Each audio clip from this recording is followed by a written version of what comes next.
comes the three-time world champion and Canada's best chance for an Olympic gold medal, Kurt Browning, with the entire nation and his parents here looking on. To get here, to this moment, Kurt Browning has invested the best part of a young lifetime. At 25, he has been the world figure skating champion for 3 consecutive years. He has done things on the ice that no one will ever match, and he has jumped higher and faster and stronger than anyone of his generation. Yet here at Albertville, all that counts for nothing. Here, it all comes down to a fraction of a second, an inexplicable lapse, an athlete's nightmare, and Browning will be out of contention for an Olympic medal.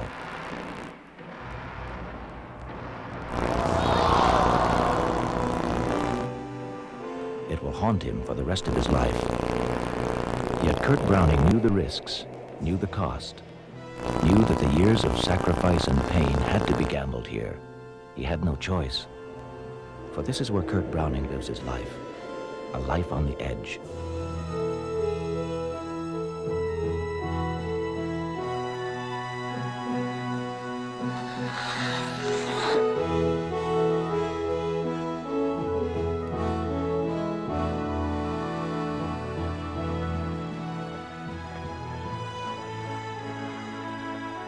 Like most skaters of his generation, Kurt Browning had nibbled at the corners of fame for a long time. Figure skating has a long apprenticeship. In 1988 at the Calgary Olympics, he placed 8th overall. The word on Browning was that he'd probably gone as far as he could go, but the word was to change, and change forever, shortly after Calgary. Kurt Browning is Mr. Excitement. He does everything, and that will include a quad tonight. At the 1988 World Figure Skating Championships in Budapest, Kurt Browning made history. Although a few exceptional skaters had made it in practice, no one until this moment had ever landed a quad in competition. A quad, 4 complete revolutions in the air. To the untrained eye, it is impossible to see. But what Browning is about to do here is launch himself 12 feet in the air, and at about 300 revolutions a minute, his face distorted by the speed, turn 4 times around and land on the edge of a steel blade about 1/8 of an inch thick.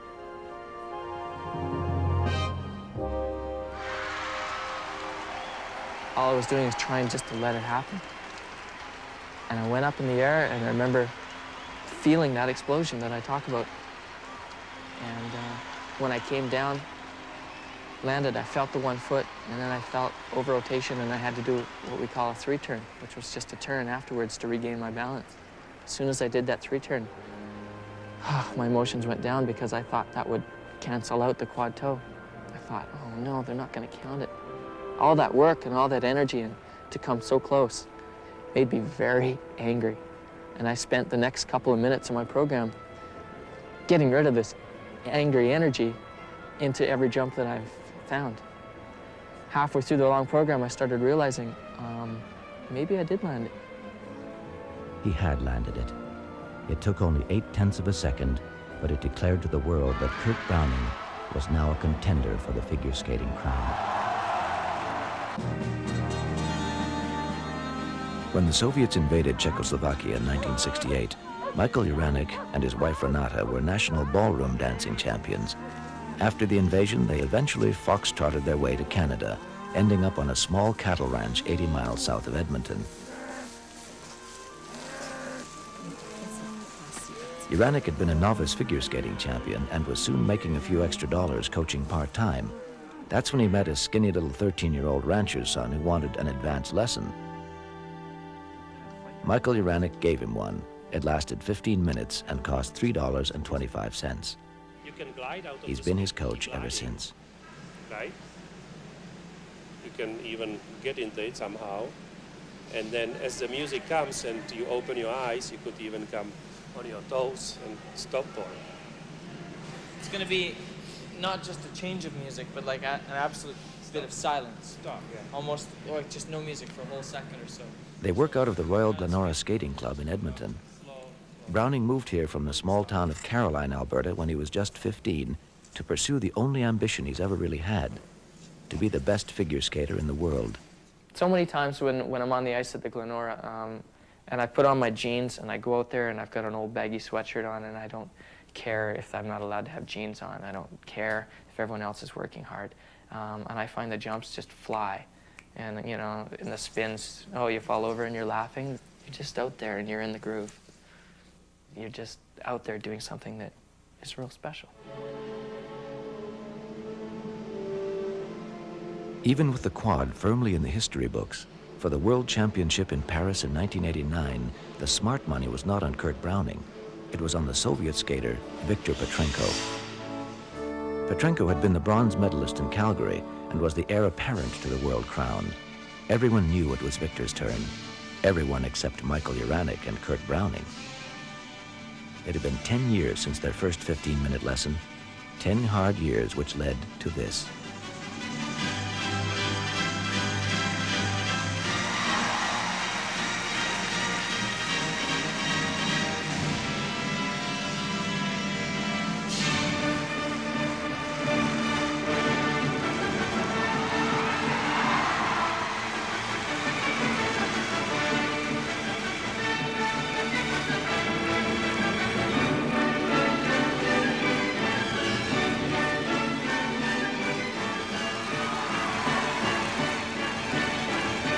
Browning came first in Paris.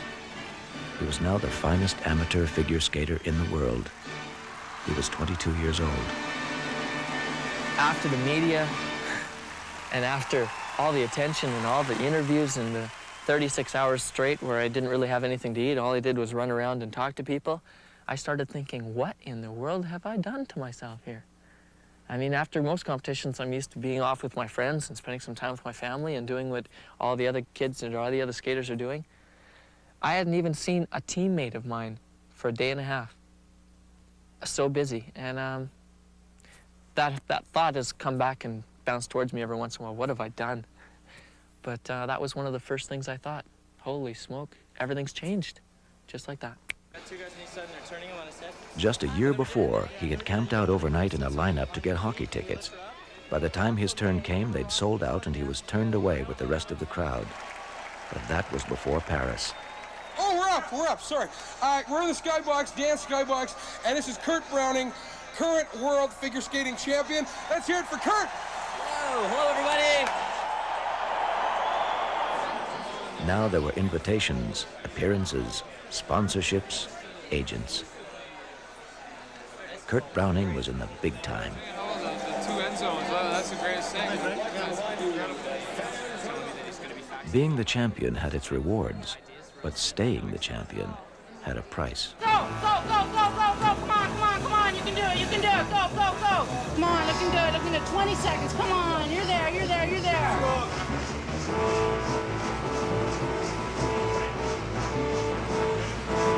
on, that's it, 15, come on, go, go, go, go, go. 5 seconds, 5 seconds, come on, go, go, go. Finish it off, almost there, stop.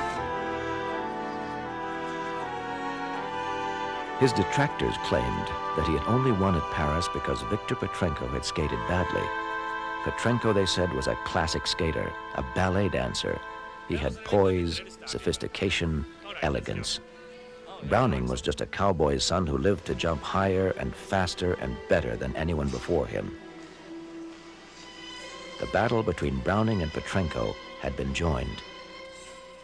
It's fun because he's so far away. He's in Odessa, or he travels all around the world trying to find nice time, and I'm here and I think about him. I think, wonder what Victor's doing.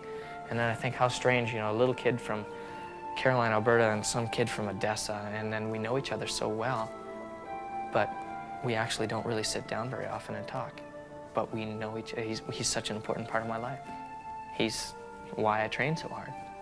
And it's sort of a really interesting relationship if you get real deep into it. We need each other. As a warm-up, it's all right, but do another one.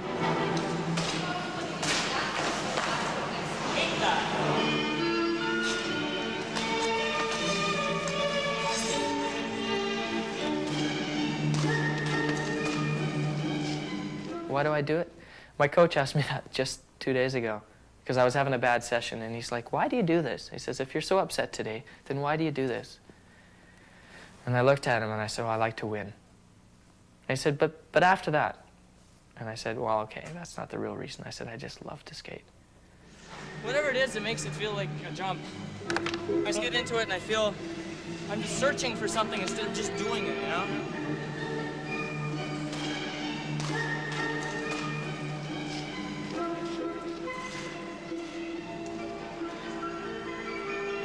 While Browning and Uranek sweated in Edmonton, they knew that Viktor Petrenko was doing the same thing in the Ukraine. Petrenko had not expected to lose in Paris and had spent the year waiting to skate in the 1990 Worlds to be held in Halifax.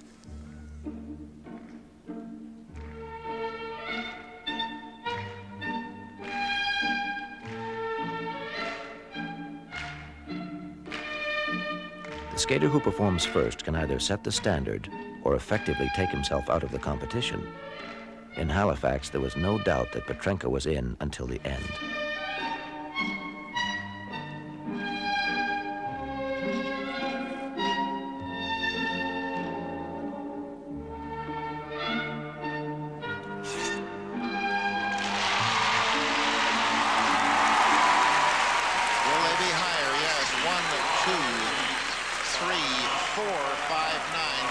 Great Britain again with the 5-7, but at the present time, those are the first place marks.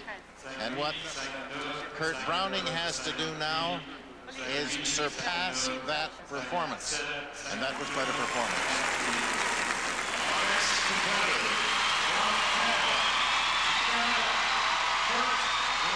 Well, Kurt Browning's just where he was a year ago, second going into the free skating program. He won the free skate last year to capture the World Championship in Paris. He knows what Petrenko has done, thus what he must do now.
This magnificent audience in Halifax. I've never seen anything like that before in my life.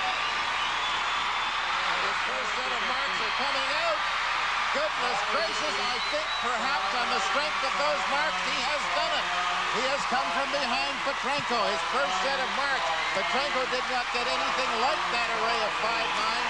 He has beaten Viktor Petrenko in this free skating program. Petrenko was second.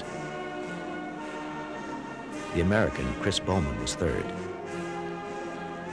Browning had not watched Petrenko perform, yet he had come from behind, landed 7 triples, and was still champion of the world.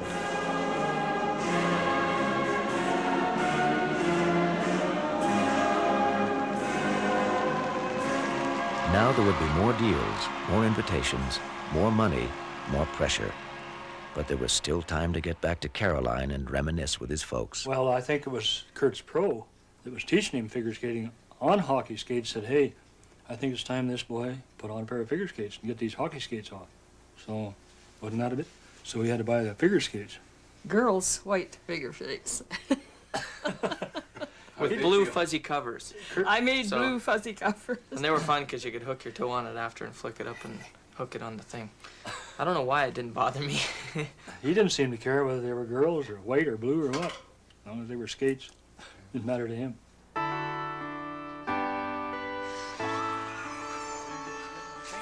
The third World Championship was to be held in Munich, and again it would be billed as a head-on collision between Petrenko and Browning. Both skaters knew that at their peak there was little to choose between them.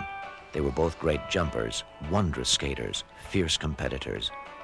Off the ice, they were even becoming friendly, but on the ice, their lives were now forever joined in one of the great rivalries of sport. Yet there could be only one world crown, and Victor Petrenko wanted it desperately. The only thing stopping him was Kurt Browning, and in Munich in 1991, it would be Browning who would skate first. He was the underdog, and he came from behind to win the long program and the gold against Fadeev of the Soviet Union. Last year, he was second after the short behind Victor Petrenko, but again he won. And now Kurt Browning of Canada looking for his third consecutive World Championship.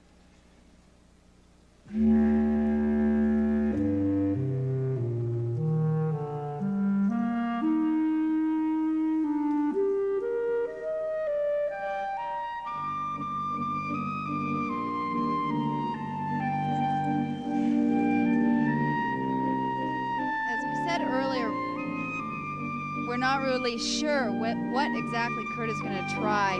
However, we'll have to wait and find out.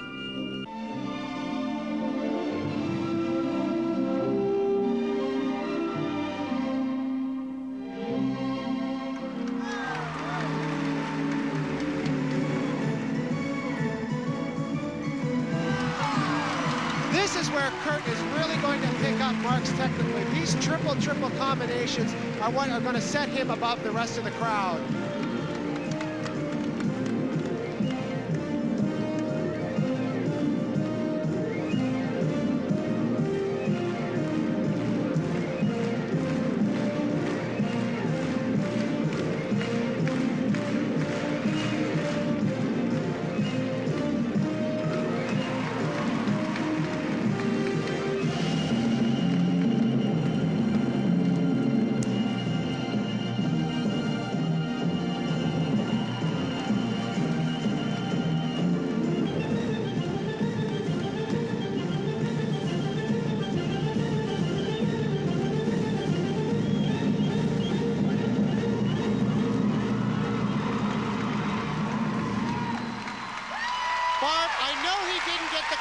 I know he probably hoped to do that, but this was nonetheless a very, very strong performance. It's really going to put some pressure on Victor Petrenko.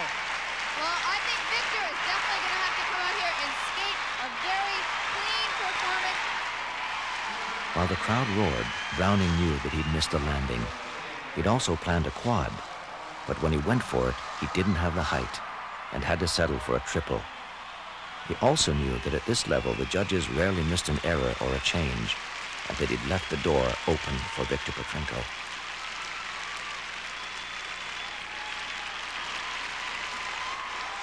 Well, Chris, if this isn't pressure, I do not know what is.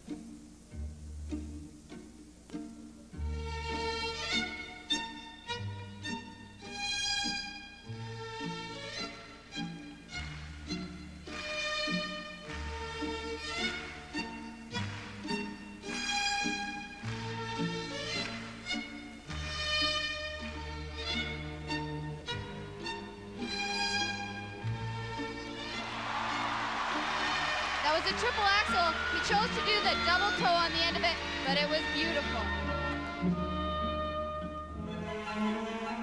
The only criticism of Victor in the past has been his stamina. He's 1 minute away.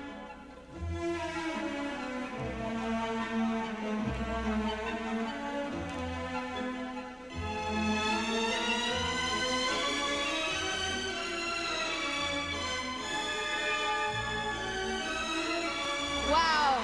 The fact that he just landed a second triple axel towards the end of the program shows that he's got stamina.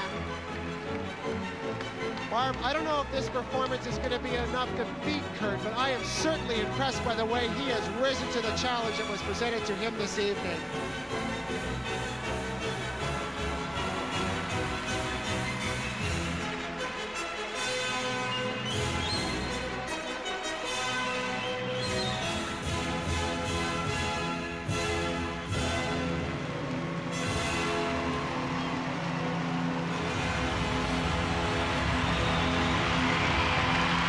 The crowd is once again rising to its feet because we have just seen one more outstanding performance. He is absolutely delighted with his own effort. Well, both Kurt and Victor made one small mistake, so it's going to be really interesting to see what the judges do with this. Couple of 5.7s in there. He'll need very high marks for artistic impression. But right now, Browning is the leader. The marks were so confusingly close that at first, no one was really sure who had won. 5.9s, and there are 5.8s there. Remember, he was the leader after the original program. But it's not enough. When they finally worked it out, Kurt Browning from Caroline, Alberta had become the world champion 3 years in a row. He wears gold at the World Championships.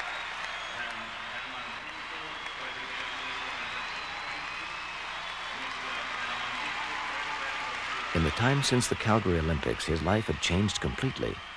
Yet suddenly, all too fast, he was less than a year away from another Olympics, less than a year away from another showdown with Petrenko at Albertville. And yet this was the time when Kurt Browning made a strange and unpredictable decision.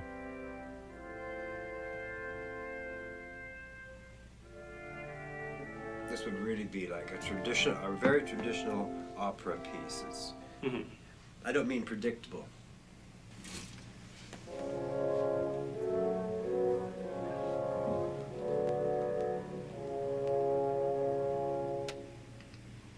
Thinking of starting right where they start? I don't know. Perhaps it was that he was growing up. Perhaps he sensed there should be more. Perhaps it was time to take his performance to a new level, to prove he was more than a jumper. Whatever it was, sometime in 1991, Kurt Browning, the cowboy kid, changed. The style and character that brought him here were no longer enough. Browning began searching for a new way, a different way. His instincts were leading him into uncharted waters and leaving the team behind him, confused and unsure.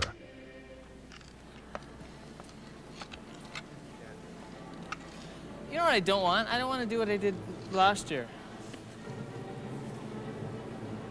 Like? You know, like obvious. Huh? Like obvious sort of moves. Well, no, like last year I did the kind of, Italian thing. Yeah. And I sort of don't want to do the Italian thing again. Good. And because I think, and you're sort of like in this type, right? I mean, it's classical. Yeah. Okay. I think it's great music. I love it. It's fun to skate to. But it doesn't have any bite, you know? Sorry. Ow. I rolled. I'm such a brute. Yeah. But you know what I mean? Like, it's, I want to bite into something. Choreographer Brian Power had designed the program for Munich. But now Kurt wanted something radically different. For the second slow part? I mean, if you were to do it on the music, let's say, wouldn't that be nice to see you do the quadruple here? That's the dream. Why, anything,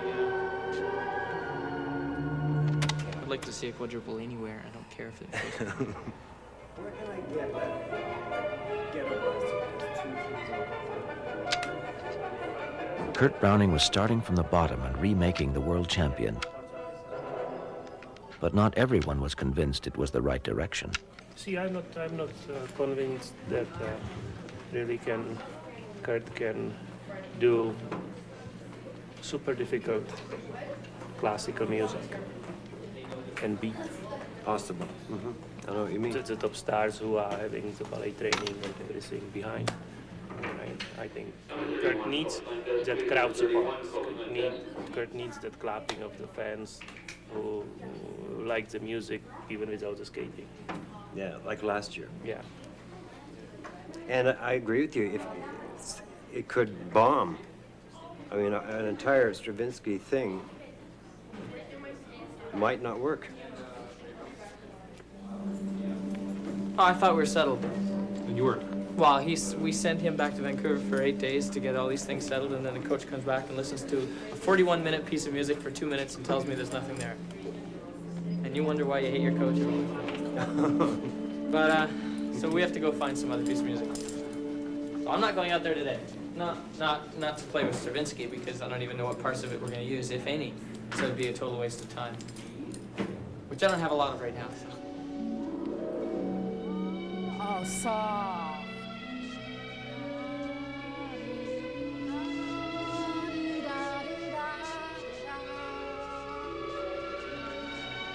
It would be Jaranic's wife, Renata, who would step in to complete the choreography. She believed that Kurt was right, that he was growing up, and that in Firebird, by Stravinsky, he had found a quality he was seeking. That's work. That's working. It's good. Can you handle it? That's good. That's yeah, working. That feels much better. I almost fell, though. Yeah, but that feels good, isn't it? It's go. There is the flow. Yeah. You know, in the beginning, it's so mystical. So, you know, even Kurt can get that look into his eye and just set.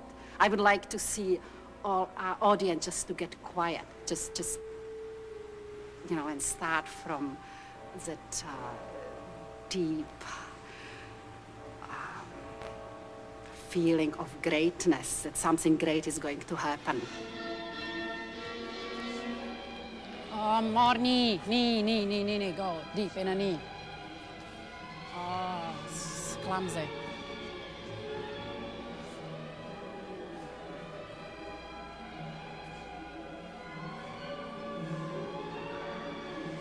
Firebird was different and difficult, new territory for Browning.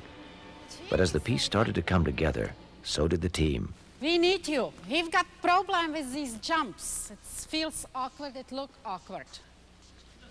Even the coach started to come around. It was rather simple, yes, but I would have to see the other spins to remember what was here. You know, when you do this move, that move happened in the corner. Now it happened somewhere in a... Okay, why?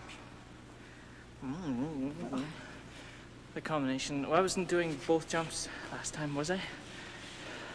Can you acid more?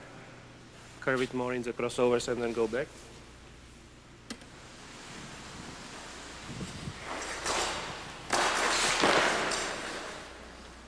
Jesus, that hurt. Oh. I didn't need to fall that hard. We kept that pace, you know. We changed the edge on a time. You do it. No, I can't. I don't remember. It's your program. You have to remember. That's it. Da. Oh, that's da da. Oh. Stiff. Okay. Why don't we finish it? Well, this is just to the end, so we just do that, and at least we are set for Thursday. What? Don't you want to finish it so we are set for Thursday, so Thursday we can just... No. Well, this is just what? Just... Because the rest has to be created, made up. It's not even choreographed. And I do not feel like making stuff up right now. Okay. Time to go home. That's it? Yeah. Okay. In Browning's competitive life, the sport had changed. It was no longer enough just to be a great skater. Figure skating had swung from the dance to the jump. I know everyone's blaming me, but I think it started with like Vern Taylor and Brian Orser, and Brian Boitano, of course, is just one of the best, if not the best jumper in the world. And these guys started doing programs that had 7, 8 triples in it, and then I just took it the extra step and started doing triple combinations. And now the cat's out of the bag, and the guy from Hong Kong has got 3 triples he could choose from. Midori Ito's doing triples, Christy Yamaguchi. And if you don't do them, you're not on the podium.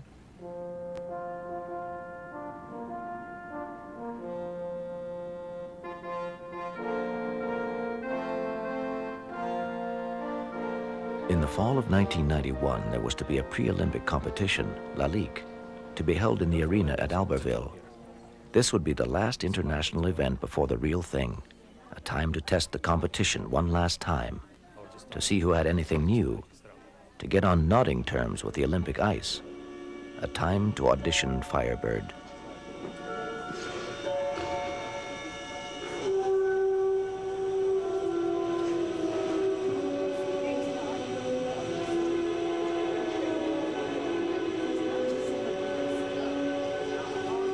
But there were two problems that fall in France. First, Petrenko didn't show up. Perhaps it was a psychological move. Maybe he didn't want to lose again to Browning so close to the Olympics. Maybe he was working on a new program and wanted to surprise the judges. Whatever it was, he did not show up for Lalique. The other problem was to become much more serious. Est-ce que vous avez des ultrasound ici, chez vous? Une ultrasound? Ultrasound. Ultrasound. Kurt Browning was 25 years old in the fall of 1991, but his back was much, much older. The jumps, the landings, the shock, the falls, the simple act of skating, they had all taken their toll at the worst possible time.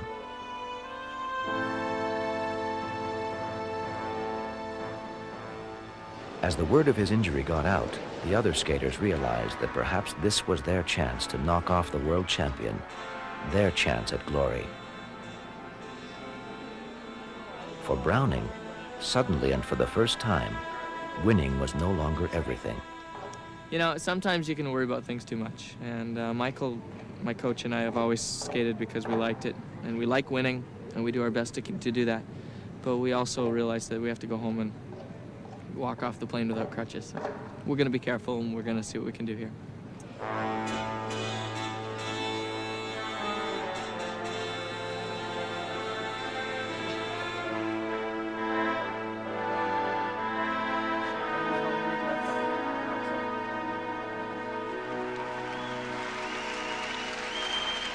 With the Olympics looming and the other skaters waiting to pounce, Browning decided not to withdraw, but instead to skate through the pain.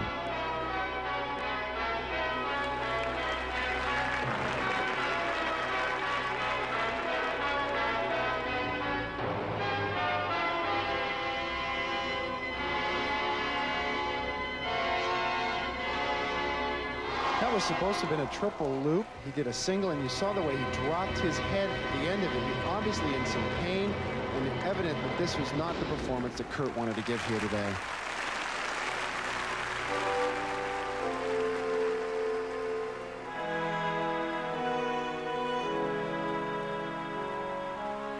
Even with a missed jump, Browning would win the battle at Lalique, but he would lose the war with his back. The spasms are letting go, and I'm standing more above the vertebrae again instead of... The body was just pulling itself away from the pain. Mm-hmm. So, which means when you were standing straight, you were in pain?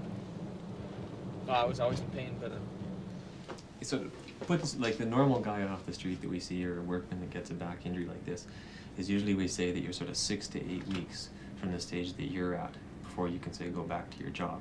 Okay, now your activity has a lot more demands on it. Looking at your back now, is that's what would happen, I think. And that's why it's important to start your back therapy and also look very closely at alternate forms of training that wouldn't aggravate your back but would allow you to develop some cardiovascular fitness. So you come back to the ice with some physical capabilities, not skating capabilities, but at least base fitness capabilities.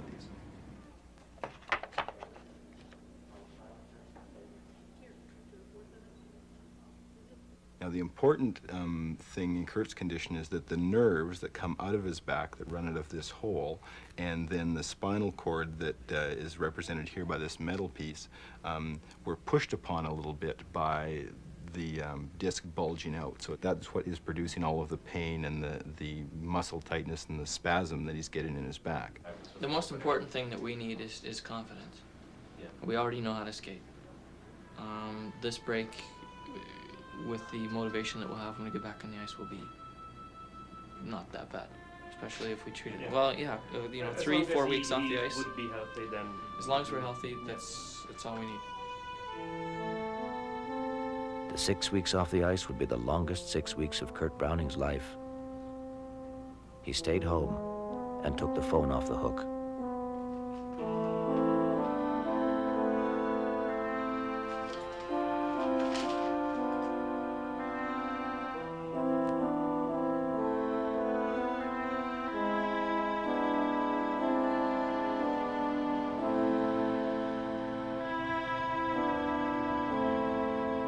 We couldn't even get in contact with him because he wouldn't answer the phone, people bugging him. So he just left the phone lay. We finally had to go through the lawyer to get a hold of him because we didn't know what was happening either. So you start on Monday with Renata. Browning's body was hurting, but it would eventually heal. Getting his confidence back would be more difficult.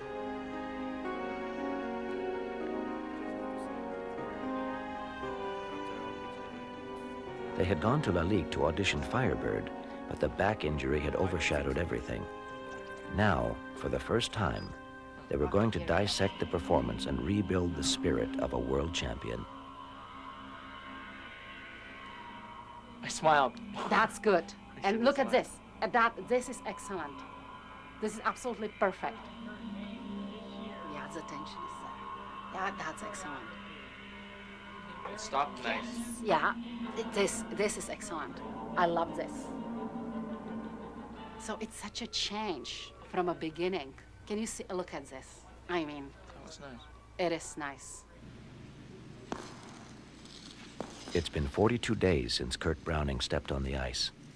It is less than 6 weeks until the Olympics. The comeback, if there is to be one, has to start here.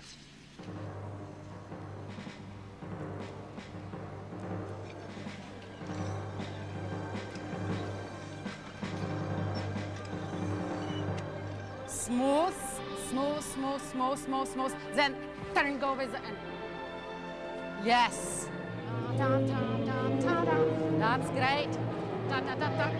Yeah. You can do it. You can do it, Kurt.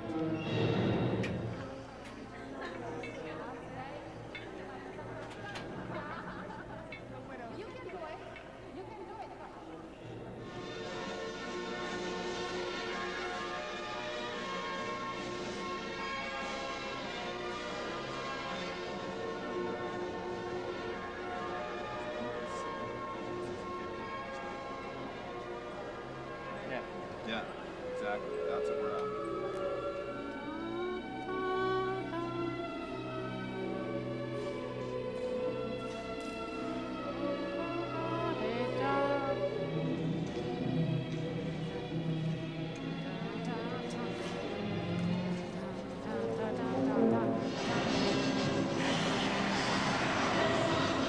Close to the inside of it? Yeah.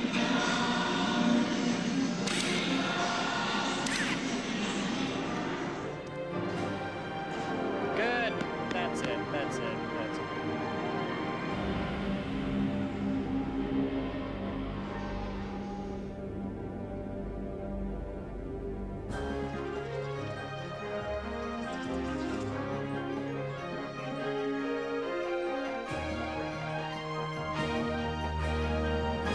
This bottom of the ribs is just a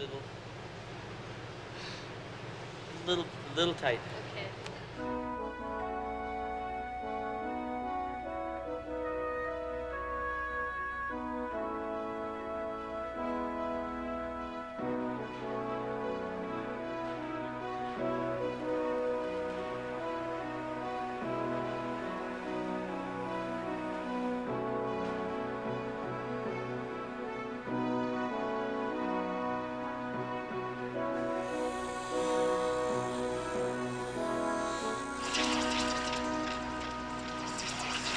And we've been very fortunate that since we've been back on the ice, there's been no more reoccurring injuries, no setbacks, and basically it's been just about as smooth as we ever could have wanted it to be.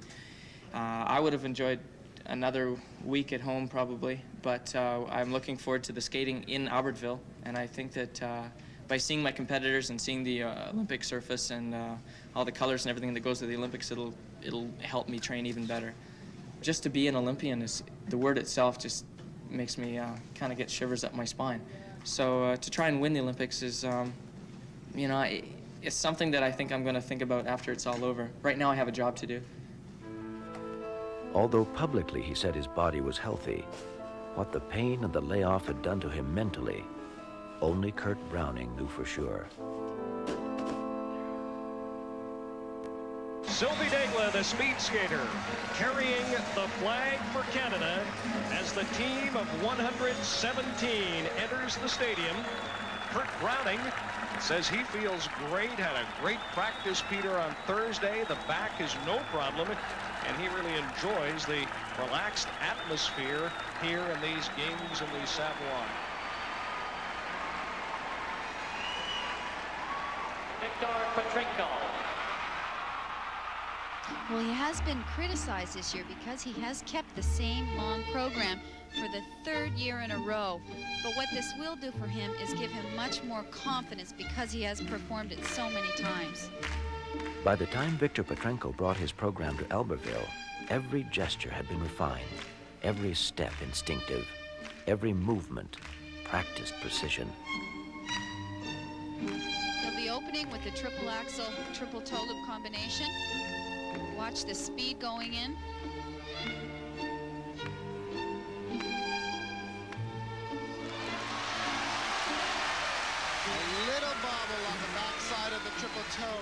It was not Petrenko's greatest performance, but after Browning fell in the short program and then again in the long, it would be enough to win the gold. They had dueled for 4 years. It was now Victor Petrenko's turn to win.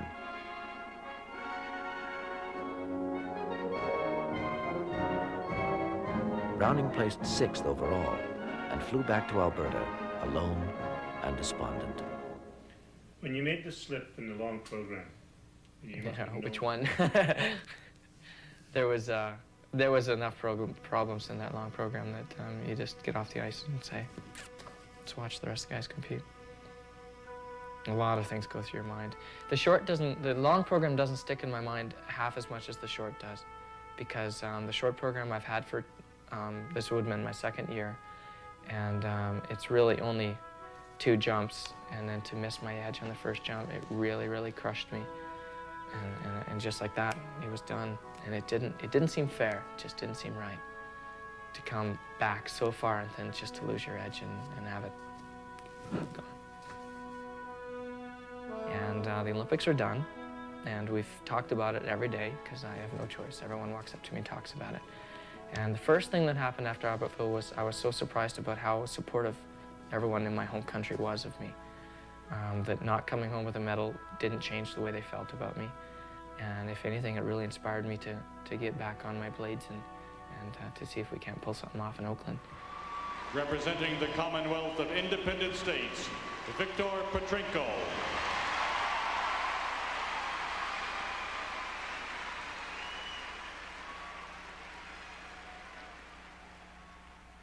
At the World Championships in Oakland, 6 weeks after the Olympics, Victor Petrenko arrived with a new costume, a new gold medal, but the same old program.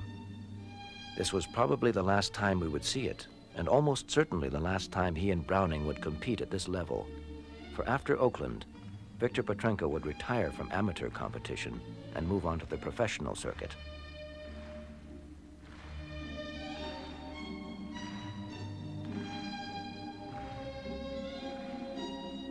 Unlike most sports, the move from amateur to professional is not a step up in figure skating.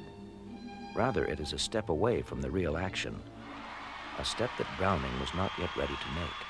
It's not the Olympics, but still, I have an opportunity to maybe win 4 world titles, and I'm still going to go there trying to win the gold. Coming 6th at the Olympics doesn't change that feeling inside me.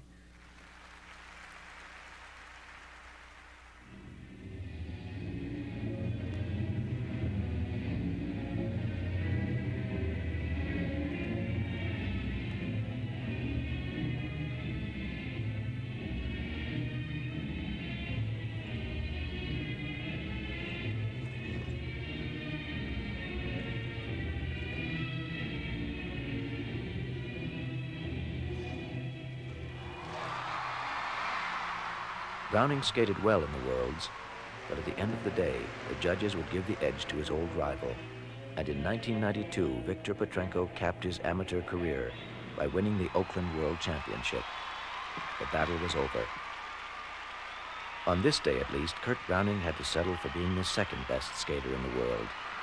And both he and Petrenko would watch as a new generation made their way to the podium. In third place and winner of the bronze medal, representing Canada, Elvis Stojko.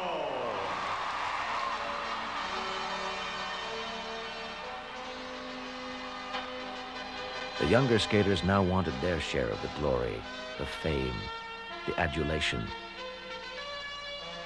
But Kurt was caught in a peculiar quirk in sport history. The next Winter Olympics were scheduled to take place not the traditional 4 years away, but this time only 2 in Lillehammer in 1994. I want to stay in, I want to stay amateur, and I love training. I like coming to the rink every day and seeing if I can go home happy at the end of the day. And the allure of one more Olympic Games, Lillehammer is just too much. I want to stay in and see if I can go for it again and enjoy the trip, so the story doesn't end. The temptation to step on the Olympic ice for the third time, to take another shot at the gold medal, would prove too much for Kurt Browning. And in the summer of 1992, he committed himself to at least another 2 years of amateur skating, another 2 years of collecting the memories which make up a life on the edge.